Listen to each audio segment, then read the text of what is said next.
Okay, back again for take three. Remind me not to use this Google app for screencasts because it only has 10-minute limits and it keeps cutting me off. Not one of the best ones, but it is free. Okay, so we left off here where I was responding to the student. And I did that by hitting the red arrow and opening up this text box so I can respond. So here's my response to the student. And this is kind of like an example of what I would want to see. I would say, very good. What is false consciousness, though? Because I noticed the student didn't answer the question about false consciousness. And then a question definitely works as a substantiated response because it shows that you're engaging in conversation. So I say, is it good? Is it a good or a bad thing that people are aware or unaware of, of their class status? What do you think?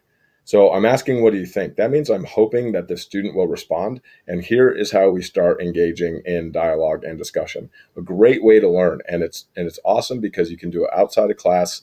You can collaborate on your own time. And it's just continues the learning outside of the classroom. So I really hope students check back in with these and answer questions or respond to responses that they receive. And then as a teacher here, I just leave some direction. I say, also, I did not see your attempt to answer number one. Remember, this was number one up here, to make a connection between the statement I posted and the video. Finally, you need to include your name at the end of every post, or I do not know who posted it.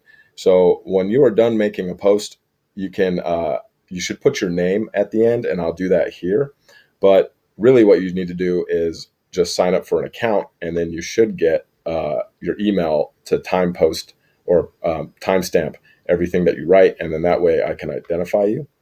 So I say you can resolve this by just creating an account, and all your posts will be stamped with your email. And so to be doubly safe here, I'll just type Mac.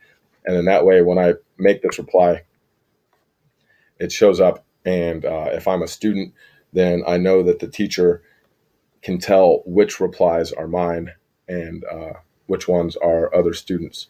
So always remember to include your name at the end of a online post or response or forum or anything to that magnitude. Even if you think that your email is going to be attached to it, it's good just to put your name in there anyway as a extra measure. Okay, so it's taken forever, but now it's done.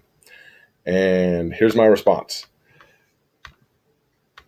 So as you can see, we've started creating an online dialogue. And with 20 students in the class, and then me as a teacher adding commentary, we should actually get a pretty decent discussion out of all this. A great opportunity and a great way for learning to take place, again, outside of the classroom. After I make the post, I can go back to watching my video. Don't worry, I do know that when I play the video, it gets crazy stadium sound with a lot of echo. I haven't figured out how to turn the sound off yet without turning my voice off, so I just don't want to risk it. But you do not actually have to pause the video to make your posts. You can type factories and farms. Who owns them? as you're watching. It's but pretty wealthy. It's probably a good idea individuals. to actually pause. And the flip side, that way you can pay attention to what's going on, and instead of trying to type and listen at the same time. Multitasking does not work that great. There's a few other options here. You can hit a Q&A. So if you wanted to, maybe if I wanted to create a little test and add a quiz or something, I can create a little multiple choice test question that I can have kids answer. There's some settings here that may turn on some closed captions if you need things like that. Or if you have any requests for the teacher, you can type those in, like I need closed caption, and I can try and accommodate that. And then, video information, you can share this video with somebody else if you find it interesting and want to actually share the information. This is in my account though, so you won't see all this stuff. When you have your own account, you'll see different things. And all kinds of people all over the world make their own dialogues. So if you have interest and time to look at any other ones, feel free to do that. for now, I'm just going to close this. So if I go back to the site, here's the second video that I need to watch. And I'll continue to do this until I'm done with all 12 videos. I know it's a lot. And I know it's a lot to assign over break. I apologize, but it is actually really interesting stuff. Khan Academy does a really good job of keeping things simple and light. And the responses that I'm asking for are relatively short. So like I said, do 2 a day and you'll be finished. It's probably about 20 minutes to 30 minutes a day at the most. So here's all these different types of systems that create and perpetuate injustice and give us a reason to learn about social justice. So we're nearing the end of the site. This is a worksheet with some questions and some research I'm going to have you guys do in partners. It's not for homework. Don't worry about doing it now. Again, I know this can be confusing because everything is just on the site as is, and it'll always be there. There's some benefits and there's some negatives to that. But if I don't assign it, don't feel like you have to do it. This here is going to be another forum that we're going to participate in. After we learn about injustice, I want people to start posting concrete examples of injustice that they see at least once a week. This is a once a week assignment that you'll be able to add to your planner and that we'll review. So the reason why I'm doing this is because it's an ongoing assessment to make sure that kids are not only continuing to make the connections between the dictionary definition of injustice, their own working definition of injustice, but also what they're learning in the classroom with what's going on outside of the classroom. So if I were to type something here about an injustice that I've seen this week, I've seen a lot because I've been doing a lot of research. I will talk about let's see, gender roles, because we had an entire assembly on that.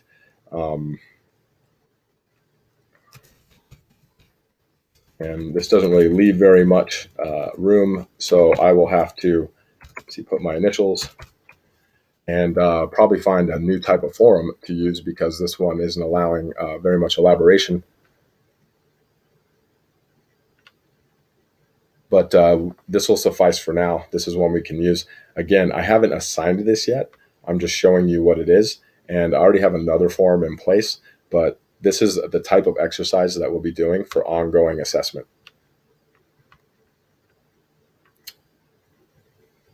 Okay, so going back to the site. This is the end of the page. I have another short quiz here. You can take this one whenever you want. It's just a very short and informational quiz, something I'll probably ask for a screenshot on when you're finished. But again, it's not homework right now. It's just some more practice, and it gives immediate feedback. That's why I like to include these online quizzes, because it lets you know if you're right or wrong right away. So getting down to the rubrics, the requirements, these are the proficiencies that you need to meet.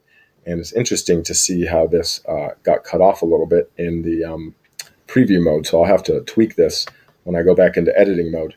But this is the rubric by which you will follow on this website. The rubrics are not to be confused with learning targets or objectives. The objectives are the actual activities that the students will do and complete to show proficiency. So you have to complete the objectives to show proficiency. Once you demonstrate proficiency, that means that you've reached the learning target or the core standard. That means you're good. And the learning target, again, are these things down here that I've highlighted for each unit. And you also have a link to this. The rubrics, however, are the requirements by which you have to perform the actual objective.